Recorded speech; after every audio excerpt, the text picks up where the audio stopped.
Hello all, welcome to Tamil tech zone. இன்னைக்கு நம்ம வீடியோவில் என்ன பார்க்க போறோம்னா மைக்ரோசாஃப்ட் எக்ஸல். நீங்கள் என்ன ஒர்க் பண்ணாலும் சரி, மைக்ரோசாஃப்ட் எக்ஸல் யூஸ் பண்ணாமல் உங்களால் இருக்கவே முடியாது. அவ்வளோ ஒரு அத்தியாவசியமான விஷயம் மைக்ரோசாஃப்ட் எக்ஸல். உங்களோட பல வேலைகளை சிம்பிளிஃபை பண்ணுறதுக்கு நீங்கள் மைக்ரோசாஃப்ட் எக்ஸல் யூஸ் பண்ணலாம். நீங்கள் என்ன டைப் ஆஃப் ஒர்க் பண்ணாலும் சரி, ஏதோ ஒரு விதத்தில் இது உங்களுக்கு கண்டிப்பாக பயனுள்ளதாக இருக்கும்.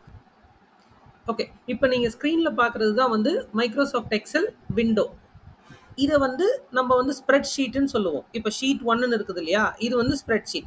இப்போ உங்களுக்கு இது இல்லாமல் அடிஷ்னலாக இன்னொரு ஷீட்டில் ஒரு 2-3 ஷீட் வேணும்னா இந்த ப்ளஸ் சிம்பிள் பார்க்குறீங்க இல்லையா, இதை நீங்கள் கிளிக் பண்ணிங்கன்னா அடிஷ்னலாக ஒரு ஷீட் ஆட் ஆகும். திரும்ப அதே ப்ளஸ் சைனை கிளிக் பண்ணிங்கன்னா இன்னொரு ஷீட் ஆட் ஆகும். அதுக்கு நேமிங் பார்த்தீங்கன்னா ஷீட் 1, ஷீட் 2, ஷீட் 3ன்னு ஆட் ஆகிட்டு போயிட்டே இருக்கும். ஓகேங்களா?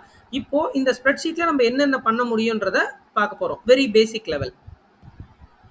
ஸோ ஃபர்ஸ்ட் பேசிக் திங் ஒரு ஸ்ப்ரெட்ஷீட்டில் என்னென்னா செல். ஸோ இப்போ நம்ம மவுஸ் பாயிண்டர் வச்சுருக்கோம் இல்லையா, ஒரு ரெக்டாங்கிள் பாக்ஸ் ஹைலைட் ஆகிருக்குது இல்லையா, இதுதான் செல். ஸோ இப்போ நீங்கள் திரும்ப வேறு இடத்துக்கு மூவ் பண்ணிங்கன்னா அதுக்கேற்ற மாதிரி உங்களுக்கு அந்த பாக்ஸ் மூவ் ஆகிட்டே இருக்கும். அந்த ஒரு பாக்ஸ் இமேஜ் நீங்கள் பார்க்குற இடமும் ஒரு செல். அதுக்குள்ளே நீங்கள் டைப் பண்ணலாம், நிறைய விஷயங்கள் பண்ணலாம். ஸோ ஃபர்ஸ்ட் செல்லுனா என்னன்னு தெரிஞ்சுப்போம். இதுதான் செல்.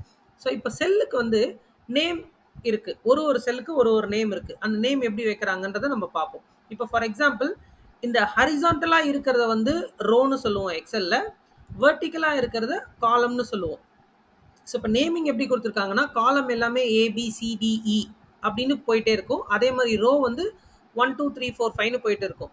ஸோ இப்போ எனி கிவன் செல் எங்கே நீங்கள் கிளிக் பண்ணீங்கனாலும் அந்த செல்லோட பேர் என்ன அப்படின்னு நீங்கள் தெரிஞ்சுக்கணும்னா அது அந்த காலம் அண்ட் ரோவோட காம்பினேஷன். ஃபார் எக்ஸாம்பிள் இப்போ இந்த செல் கிளிக் பண்ணியிருக்கோம் இல்லையா, இந்த செல்லோட நேம் என்னன்னா C3. ஓகே, ஸோ இப்போ நான் ஹைலைட் பண்ணுறேன் இல்லையா, இந்த இடத்தோட பேர் தான் நேம் பாக்ஸ். இந்த இடத்துல நீங்கள் எந்த செல்லில் பாயிண்டரை கிளிக் பண்ணாலும் அந்த செல்லோட நேம் பை டிஃபால்ட் உங்களுக்கு அங்கே காட்டும். ஸோ செல்லுனா நம்ம என்னன்னு தெரிஞ்சுக்கிட்டோம். அடுத்தது ரோனா என்ன, காலம்னா என்னன்னு தெரிஞ்சுக்கிட்டோம். ஹரிசான்டலாக இருக்கிறது ரோஸ் அண்ட் வெர்டிக்கலாக இருக்கிறது காலம்ஸ். ஸோ நெக்ஸ்ட் திங், இப்போ நம்ம இதில் ஏதோ ஒன்று டைப் பண்ண போகிறோம். So welcome to Tamil tech zone அப்படின்னு நான் இப்போ டைப் பண்ணியிருக்கேன். இப்போ நீங்கள் இந்த பார்த்தீங்கன்னா இந்த கண்டென்ட் இந்த செல்லில் மட்டும் இல்லாமல் அதோடைய பக்கத்து செல்லுலேயும் போயிருக்கு. தெரியுதா உங்களுக்கு? இன்கேஸ் இந்த பக்கத்து செல்லில் ஏதோ டெக்ஸ்ட் இருந்ததுன்னா உங்களுக்கு பிரச்சனை ஆகிடும். ஃபார் எக்ஸாம்பிள் நான் ரேண்டமாக ஒரு வேர்டு வேர்ட்னே அடிக்கிறேன். வேர்டுன்னு அடித்தா என்ன ஆகுதுன்னா அந்த வேர்டுன்றது தான் உங்களுக்கு தெரியும். இந்த வெல்கம் டு டெக் ஜோனில் இருந்தது பாதிக்கு மேலே உங்களுக்கு மறைஞ்சிரும். இப்போ இதனோட சைஸை நீங்கள் அதிகப்படுத்தணும்னா எப்படி பண்ணலான்னா, இந்த காலம் இருக்கு இல்லைங்களா, இந்த காலம் C and Dக்கு நடுவில் மவுஸ் பாயிண்டர் பிளேஸ் பண்ணிங்கன்னா இந்த மாதிரி ஒரு டபுள் சைடட் ஆரோ வரும். இதை நீங்கள் எவ்வளோ தூரம் வேணுமோ அவ்வளோ தூரம் ட்ராக் பண்ணிக்கலாம். எந்த அளவுக்கு வேணுமோ அந்த அளவுக்கு ட்ராக் பண்ணிக்கலாம். இதில் ஒரு விஷயம் நீங்கள் நல்லா கவனிச்சிங்கன்னா, நீங்கள் ட்ராக் பண்ணும்போது அந்த செல்லோட சைஸ் மட்டும் இன்க்ரீஸ் ஆகாது, அந்த மொத்த காலமோட சைஸுமே உங்களுக்கு இன்க்ரீஸ் ஆகும். ஸோ ஃபார் எக்ஸாம்பிள் எனக்கு இவ்வளோ பெருசு ஆக வேணாம், எனக்கு நார்மலாக இருக்கிற சைஸே இருந்தாலே போதும், ஆனால் இது அடுத்தடுத்த லைனில் வரா மாதிரி இருந்தால் எனக்கு நல்லாயிருக்கும் அப்படின்னு நீங்கள் நினச்சிங்கன்னா அதுக்கு என்ன பண்ணணும்னா, நீங்கள் இந்த மெனு பார்க்கு போனீங்கன்னா ரேப் டெக்ஸ்ட் அப்படின்னு ஒரு ஆப்ஷன் இருக்கும். இது நீங்கள் கிளிக் பண்ணிங்கன்னா அதே அதே கண்டென்ட் சிங்கிள் லைனாக வராமல் ஒரு செல்லுக்குள்ளேயே மல்டிபிள் லைனாக வரும். இப்போ நீங்கள் இன்னொரு விஷயம் கவனிக்கணும். இந்த மாதிரி நீங்கள் பண்ணும்போது ரோவோட சைஸ் அதிகமாகும். ஓகேவா? ஸோ ரேப் டெக்ஸ்ட் ரிமூவ் பண்ணிடுறேன். இப்போ இந்த சைஸ் இன்க்ரீஸ் பண்ணுறதுக்கு இன்னொரு சிம்பிளான மெத்தட் இருக்குது. நீங்கள் கிளிக் பண்ணி ட்ராக் பண்ணுறதுக்கு பதில் இந்த ரெண்டுத்துக்கு நடுவில் பிளேஸ் பண்ணிவிட்டு இந்த டபுள் ஆரோ வந்ததும் அங்கே வச்சுட்டு டபுள் கிளிக் மவுஸை பண்ணிங்கனாலே ஆட்டோமேட்டிக்காக இந்த சைஸ் இன்க்ரீஸ் ஆகிடும் உங்களுக்கு. ஸோ நெக்ஸ்ட் என்ன பார்க்க போகிறோன்னா, ஒரு ரோ ஆர் காலம் புதுசாக ஆட் பண்ணணும் இல்லை ரிமூவ் பண்ணணும், அந்த மாதிரி ரெக்குவயர்மெண்ட் இருந்தால் அது எப்படி பண்ணுறதுன்னு நம்ம பார்க்க போகிறோம். ஓகே, ஸோ இப்போ பார்த்தீங்கன்னா காலம் C and D இருக்குது. இது ரெண்டுத்துக்கு நடுவில் ஏதோ ஒரு காரணத்துக்காக எனக்கு எக்ஸ்ட்ராவாக ஒரு காலம் தேவைப்படுது. அதை நான் எப்படி ஆட் பண்ணலாம்? 2 மெத்தட் இருக்குது. ஒன்று மேலே இருக்கிற இன்சர்ட் ஆப்ஷன் யூஸ் பண்ணலாம், அப்படி இல்லைன்னா இங்கே வச்சுட்டு ரைட் கிளிக் பண்ணியும் ஆட் பண்ணலாம். ஒன்று ஒன்றா பார்க்கலாம். ஸோ ஃபர்ஸ்ட் திங், இப்போது எனக்கு ஒரு காலம் ஆட் பண்ணணும். அதுக்கு நான் ஃபஸ்ட் என்ன பண்ணணும்னா ஒரு காலமை செலக்ட் பண்ணிடணும். செலக்ட் பண்ணிவிட்டு இன்சர்ட்டில் கிளிக் பண்ணனா அதுக்கு முன்னாடி ஒரு காலம் ஆட் ஆயிரும். இப்போ நான் ஆட் ஆன காலமை ரிமூவ் பண்ணணும்னா delete கொடுத்தனா உங்களுக்கு ரிமூவ் ஆயிடும். இது ஃபர்ஸ்ட் மெத்தட். செகண்ட் மெத்தட், இந்த இடத்துல மவுஸ் பாயிண்டரை வச்சுட்டு ரைட் கிளிக் பண்ணி இன்சர்ட்னு கொடுத்தீங்கன்னா உங்களுக்கு ஒரு காலம் இன்சர்ட் ஆயிடும். அதே மாதிரி ரைட் கிளிக் பண்ணி delete கொடுத்தீங்கன்னா delete ஆயிடும். இது காலம் பொறுத்த மட்டும் இது நம்ம பண்றது. இதே வந்து நம்ம ரோவுக்கு பண்ணணும்னா எப்படின்னா சேம் திங். இப்போ நான் இந்த ரோவை செலக்ட் பண்ணிட்டேன்.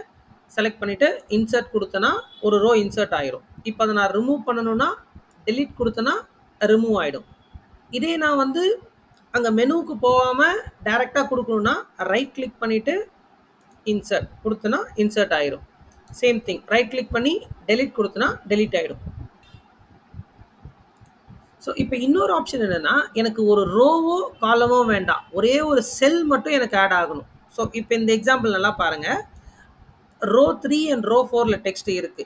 ஓகேவா? இப்போ எனக்கு அதுல காலம் சில ரோ 3 அண்ட் ரோ 4 இது ரெண்டுத்துக்கு நடுவுல மட்டும் ஒரு செல் ஆட் ஆகணும். அப்படின்னு என்ன பண்ணணும்னா, நீங்க ஒரு செல்லை மட்டும் செலக்ட் பண்ணிட்டு இங்க போயிட்டு இன்சர்ட்னு கொடுத்தீங்கன்னா செல் மட்டும் ஆட் ஆகும். நல்ல டிஃபரன்ஸ் தெரிஞ்சுக்கோங்க.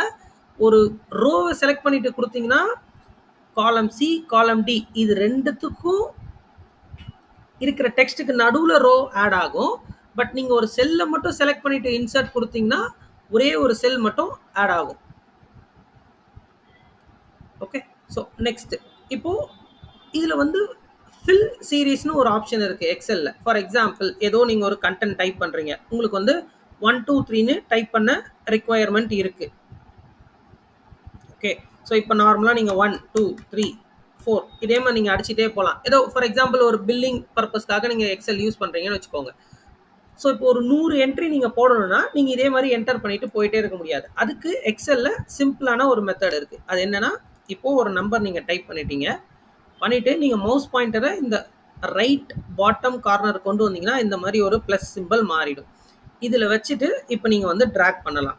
ஸோ ஃபார் எக்ஸாம்பிள் நான் வந்து இது வரைக்கும் ட்ராக் பண்ணிடுறேன். ட்ராக் பண்ணிட்டீங்கன்னா கீழே பார்த்தீங்கன்னா ஒரு சின்ன ஆட்டோஃபில் ஆப்ஷன் அப்படின்னு வந்து ஒரு ஐகான் மாதிரி வரும்.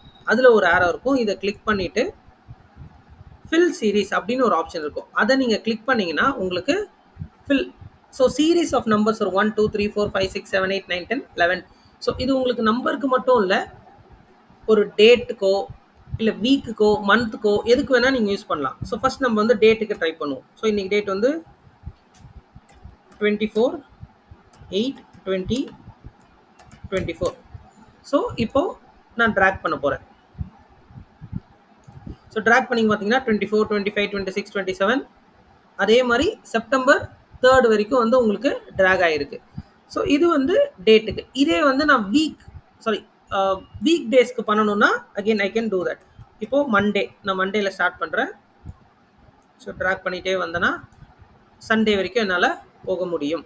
அதே போல் month. So let's start with January. So ஜான்வரியில் ஸ்டார்ட் பண்ணிங்கன்னா டிசம்பர் வரைக்கும் போகலாம். திரும்ப ட்ராக் பண்ணிங்கன்னா டிசம்பருக்கு அப்புறம் மறுபடியும் ஜான்வரி வரும்.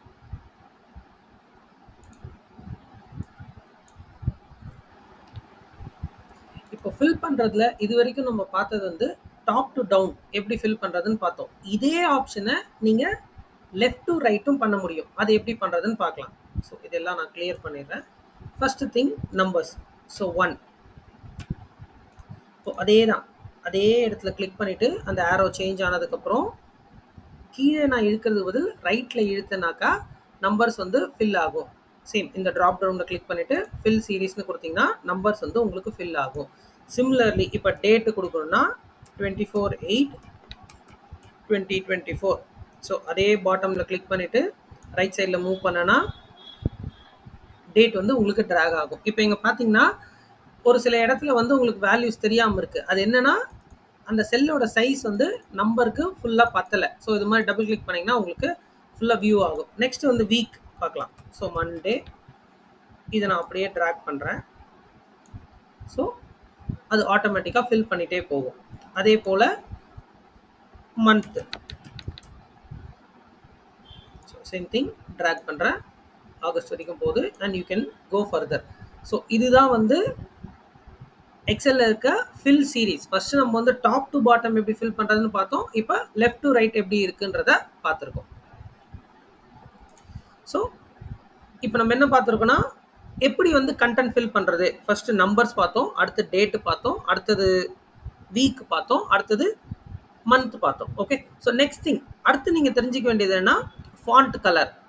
ஸோ ஃபாண்ட் கலர் இப்போது இந்த செல்லில் இருக்கிற கண்டென்ட் வந்து பை டிஃபால்ட் வந்து பிளாக் கலரில் வரும். எனக்கு வேற ஒரு கலரில் வேணும், ஃபார் எக்ஸாம்பிள் க்ரீன் கலரில் வேணும். அப்போனா நான் என்ன பண்ணணும்னா இந்த செல்லில் கிளிக் பண்ணிவிட்டு மேலே இருக்கிற மெனுக்கு போயிட்டு இது பார்த்தீங்கன்னா ஃபாண்ட் கலர் அப்படின்னு இருக்கும். இப்போ பை டிஃபால்ட்டாக ரெட்டில் இருக்குது, அதை கிளிக் பண்ணனா இது ரெட் கலர் மாறிடும். இப்போ நீங்கள் வேறு கலர் மாற்றணும்னா இந்த ஆரோ கிளிக் பண்ணிவிட்டு இஃப் யூ வாண்ட் க்ரீன் கொடுத்தீங்கன்னா க்ரீனுக்கு செலக்ட் ஆயிரும். இல்லை வேறு என்ன கலர் வேணுமோ யூ கேன் செலக்ட். இப்போ இன்னொரு விஷயம் இருக்குது. இப்போது எனக்கு இதில் இருக்கிற வேர்டு இந்த கலரில் வரணும், பட் அந்த செல்லோட கலர் வந்து எனக்கு ஒயிட்டுக்கு பதில் வேற ஒரு கலர் வரணும். அப்படின்னா எப்படி பண்ணலான்னா இதில் பார்த்தீங்கன்னா இந்த டெக்ஸ்ட் கலருக்கு பக்கத்துலேயே பார்த்தீங்கன்னா ஒரு பக்கெட் சிம்பிள் மாதிரி இருக்கும். அதில் கிளிக் பண்ணிவிட்டு நீங்கள் வேறு கலர் கொடுக்கலாம். ஸோ இப்போ ப்ளூ கொடுத்துருக்கேன், நான் ப்ளூ வந்துடும்.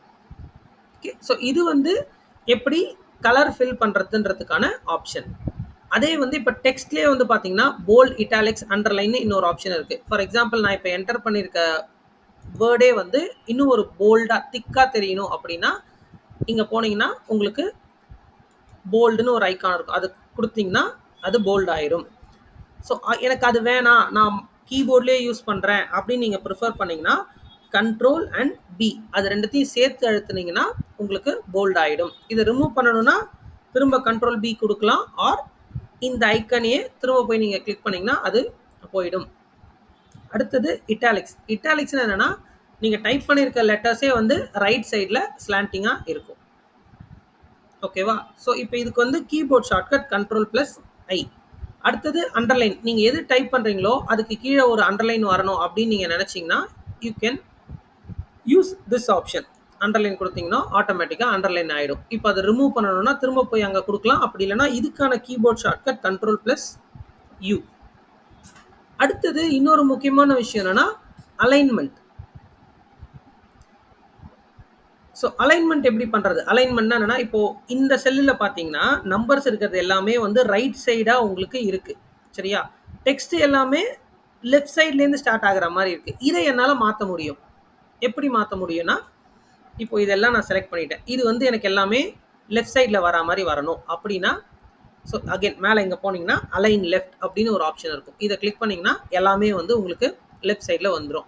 இல்லை எனக்கு லெஃப்ட்டும் வேணாம் ரைட்டும் வேணாம் சென்டரில் இருக்க மாதிரி வேணும் அப்படின்னா அதுக்கு பக்கத்துலேயே உங்களுக்கு இந்த ஆப்ஷன் இருக்கும். இதை கிளிக் பண்ணிங்கன்னா சென்டர் அலைன்மெண்ட் ஆட்டோமேட்டிக்காக உங்களுக்கு நடந்துடும். ஓகேவா? ஸோ இதுக்கு அடுத்தது இன்னொரு விஷயம் என்னென்னா மர்ஜ் அப்படின்னு ஒரு ஆப்ஷன் வந்து இருக்குது. ஃபார் எக்ஸாம்பிள் நம்ம முன்னாடியே பார்த்தது தான் இந்த டெக்ஸ்ட் இருந்தது இல்லையா, welcome to tech Tamil zone அப்படின்னு வந்து நம்ம டைப் பண்ணியிருந்தோம். இப்போ இதை வந்து கண்டென்ட் மறையுதுன்றதால நம்ம வந்து சைஸ் வந்து ட்ராக் பண்ணி இன்க்ரீஸ் பண்ணோம். ஸோ அது இல்லாமல் எனக்கு இந்த டெக்ஸ்ட் இருக்கிற இடம் மட்டும்தான் வந்து ஃபிக்ஸ் ஆகணும், மற்ற இடம்லாம் வந்து இதே சைஸ்லேயே இருக்கணும் அப்படின்னு நீங்கள் ப்ரிஃபர் பண்ணிங்கன்னா அதுக்கு ஒரு ஆப்ஷன் இருக்குது. ஸோ இப்போ இது எது வரைக்கும் இருக்குது, இந்த 3 செல்லும் சேர்ந்து கவர் ஆகிற மாதிரி இருக்கு இல்லையா? ஸோ இந்த 3 செல்லையும் முதல்ல நீங்கள் செலக்ட் பண்ணிவிட்டு மேலே போயிட்டு மர்ஜ் அண்ட் சென்டர் அப்படின்னு ஒரு ஆப்ஷன் இருக்கும், அது கொடுத்தீங்கன்னா இது 3 செல்லும் சேர்ந்து ஒரே செல்லாக மாறிடும். ஸோ நீங்கள் அப்படி பண்ணுறதால என்னென்னா அதுக்கு கீழே இருக்கிற செல் வந்து தனித்தனியாகவே இருக்கும், ஆனால் மேலே இருக்கிற 3 செல் மட்டும் சேர்ந்து ஒரே செல்லாக ஃபங்க்ஷன் ஆகும். ஸோ இப்போ இதை நான் ரிமூவ் பண்ணணும்னா திரும்ப போயிட்டு மர்ஜ் அண்ட் சென்டரில் கிளிக் பண்ணேன்னா அதோட பழைய பொசிஷனுக்கு அது போயிடும். ஸோ இதுதான் very very basics of Excel. First நீங்கள் புதுசாக ஸ்டார்ட் பண்ணுறீங்கன்னா இது கண்டிப்பாக நீங்கள் தெரிஞ்சுக்கணும். இப்போ அடுத்த வீடியோவில் நம்ம என்ன பார்க்க போகிறோன்னா பேசிக் கால்குலேஷன்ஸ். எக்ஸல் முக்கியமாக யூஸ் ஆகிறதே கால்குலேஷன்ஸ்க்கு தான். அடிஷன், சப்ராக்ஷன், மல்டிப்ளிகேஷன், நீங்கள் என்ன நினைக்கிறீங்களோ எது வேணால் எக்ஸலில் பண்ணலாம். ஸோ டிப்பிக்கலி உங்கள் ஆஃபீஸில் டார்கெட் செட் பண்ணுறதுலேருந்து டார்கெட் நீங்கள் மீட் பண்ணீங்களா மீட் பண்ணலையா எல்லாமே வந்து எக்ஸல் வச்சு கண்டுபிடிக்கலாம். ஸோ அதை வந்து ஃபர்தராக வர வீடியோஸில் பார்க்கலாம். ஸோ இந்த வீடியோ உங்களுக்கு யூஸ்ஃபுல்லாக இருந்திருக்கும்னு நினைக்கிறேன். ஸோ உங்களுக்கு இந்த வீடியோ பிடிச்சிருந்ததுன்னா லைக் பண்ணுங்கள். அதே போல் இந்த தகவல் யார் யாருக்கு தெரியணும்னு நீங்கள் நினைக்கிறீங்களோ அவங்களுக்குலாம் இந்த வீடியோவை ஷேர் பண்ணுங்கள். Thank you all.